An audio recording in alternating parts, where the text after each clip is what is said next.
Hey everyone, we are officially back on the road. Excited to spend the next few days exploring in the northeast corner of New Mexico. Today we are heading to the Jemez Mountains.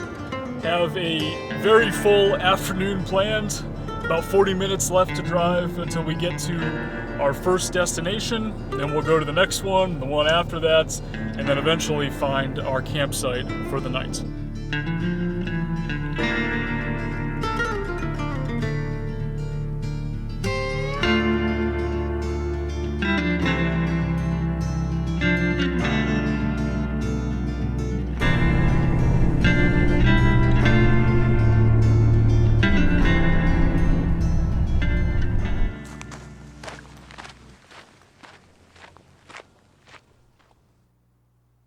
We made it. Our first destination for this afternoon is the Red Rock Trail. We are on the Jemez Pueblo right now. It's actually directly across the street from the visitor center, and it's not a free hike. You do need to pay a $9 fee to come out here and explore this area. It's a relatively short hike. I think it's only like a mile and a half, and it goes to a beautiful red slot canyon. Spent a little bit too much time on the other side of this massive rock formation. There's a whole nother trail over there, and I was getting confused. I thought that the trailhead for this trail was on that side. It's not like they didn't give me a map. I had a paper map with the trail all lined up on it. I guess I'm just a little out of practice with this whole hiking thing.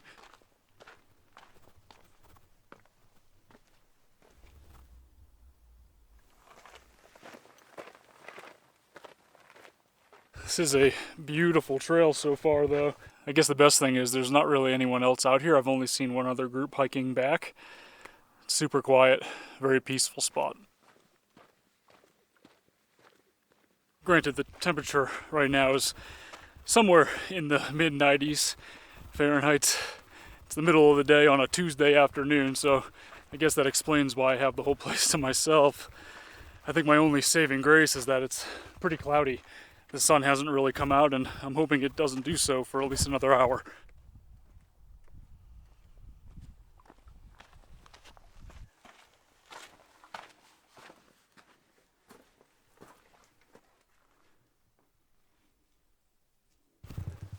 This is pretty cool. Literally, it's like noticeably cooler temperature in here. It's much more comfortable.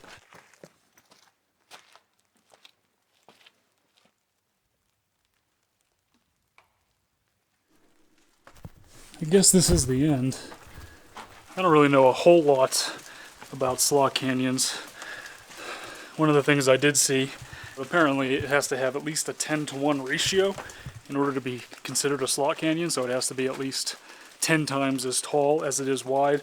Some are like 100 times taller than they are wide. I also don't think it's really a good idea to be in a slot canyon when it's raining. And of course, as I got in here, it started raining. It's a really light rain, but they are prone to flash flooding, so I'm going to start making my way out of here.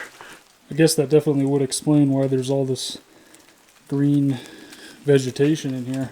Rarely see desert spots that look like this.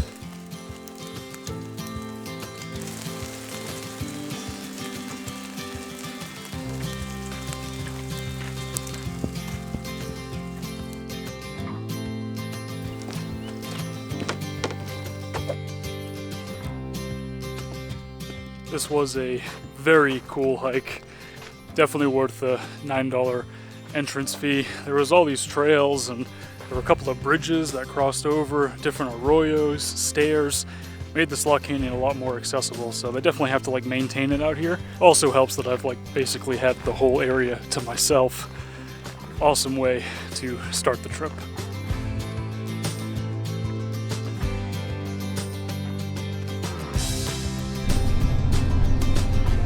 We're about to pass through the village of Jemez Springs.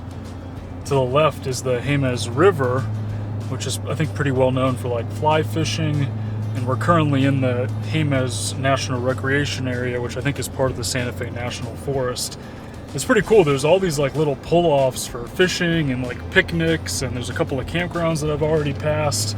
It kind of reminds me of the area around Zion National Park with these huge multicolor red rock formations and all these big mesas and cliffs and plateaus. I had no idea that landscape and scenery like this existed right here in New Mexico.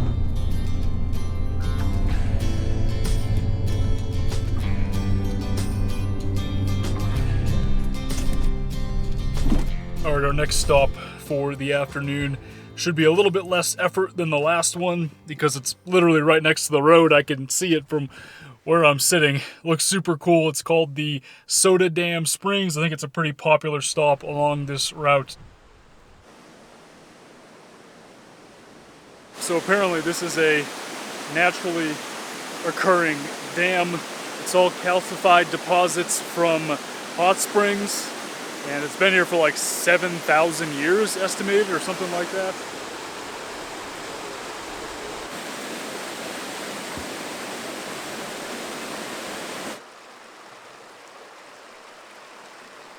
Here's the river from the other side of the dam. You can see the calcified deposits right over there.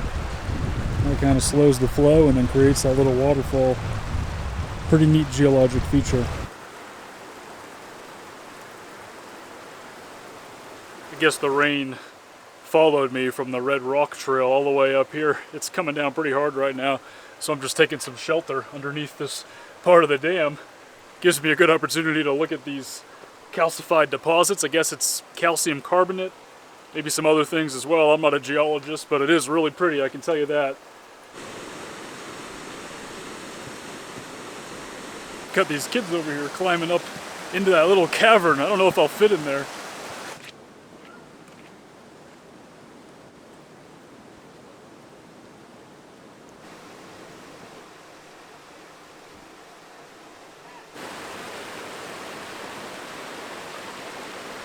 From what I've read online, when they constructed this main road here, however long ago that was, they had to destroy a portion of this naturally occurring dam.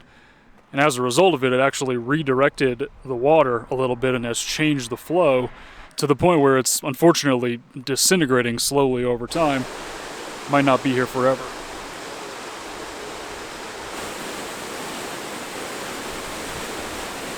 Just noticed this sign here. Soda Dam.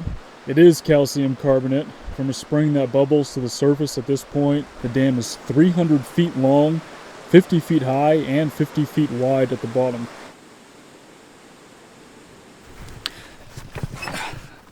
What a neat spot.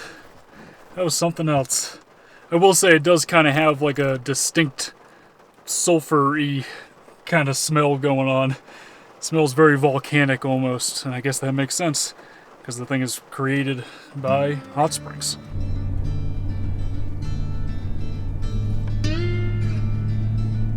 This next stop is the last one for the day. It's the last one that I have planned. I've wanted to come to this place for a while, basically since I knew about it. It is kind of a sketchy, ever-narrowing road to get up here. I've read a few reviews that even say it's a little bit dangerous. It kind of goes right along the edge of a canyon. But it's supposed to be really cool. This is called the Gilman Tunnels that we're going to right now, and we're going to be there in just a couple of minutes.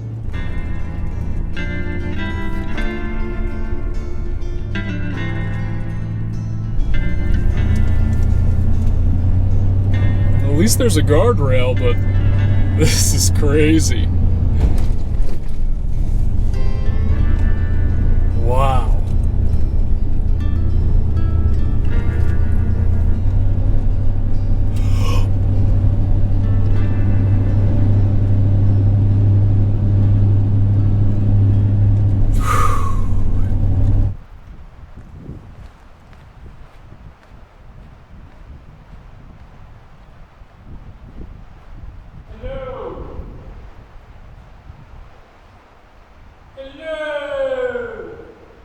So these tunnels were constructed as part of a railroad in the 1920s by the Santa Fe Northwestern Railroad Company.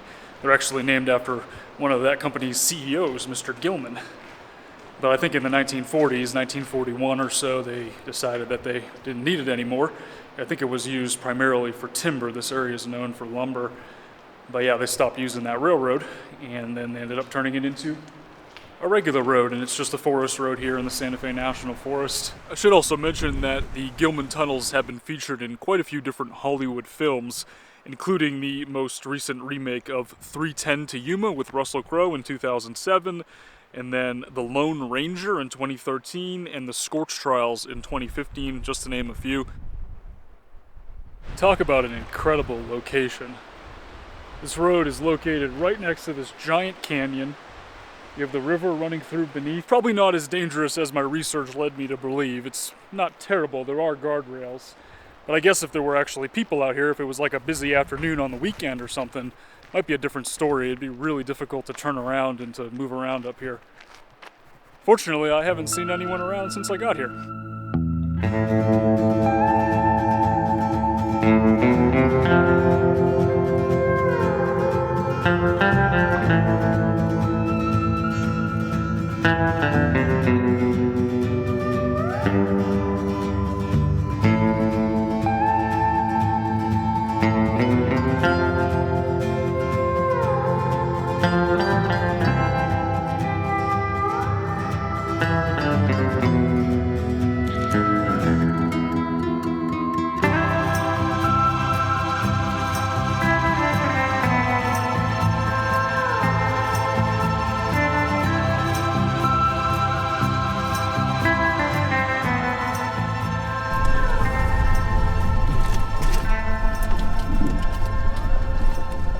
Seems like a pretty quiet spot, but maybe not as quiet as I first thought. When I got out here, I had that whole tunnel area to myself for a while. A couple of folks did show up since I got out here though, and you can hike down to the river. There's actually a little spring down there as well where you can like go for a swim and cool off on a hot day like this. Absolutely beautiful area. I know I've said that a bunch, I sound like a broken record. Really does remind me of Zion National Park. It's weirdly similar in a lot of ways, except without any of the crowds. I am going to be camping in this area as well tonight, probably right here, just a mile or so away from the tunnels. I did drive around quite a bit and explore for a little while. There is a section where the pavement on this forest road ends, not too far past the tunnels, and it just becomes a dirt road and goes forever. There are tons of pull-offs. Dispersed camping is allowed though. Along all these pull-offs by the forest road, we are in the Santa Fe National Forest. I think I already mentioned that. My plan for tomorrow, I have quite the day booked up, quite a few hikes and things that I want to do all throughout the area, so I'll probably be leaving this spot by 6 or 7 a.m. at the latest. I have a feeling this first night in the new camper setup is going to be toasty. It's been very warm today. I'll let you guys know how it goes though in the next one. I have a big day planned for tomorrow. I'm super excited. Hope you guys enjoyed the first day back on the road, the first day back to van life. I'm planning to do a bunch of videos like this moving forward into the future, so let me know in the comments below if that's something that you guys are interested in seeing, and I'm excited. I can't wait to get out there. I'm going to be seeing a lot of this stuff like I did today for the first time ever, so should be a lot of fun. Thanks for watching, guys. I'll talk to y'all in the next one. Be sure to check out the new Element Life membership site linked below. Becoming a member grants you access to many benefits, including an interactive map of my favorite free camping and stealth camping spots from across the country, a growing recipe archive for quick, delicious, and easy meals, bonus videos each month, special discounts, and much more. Thanks again for watching.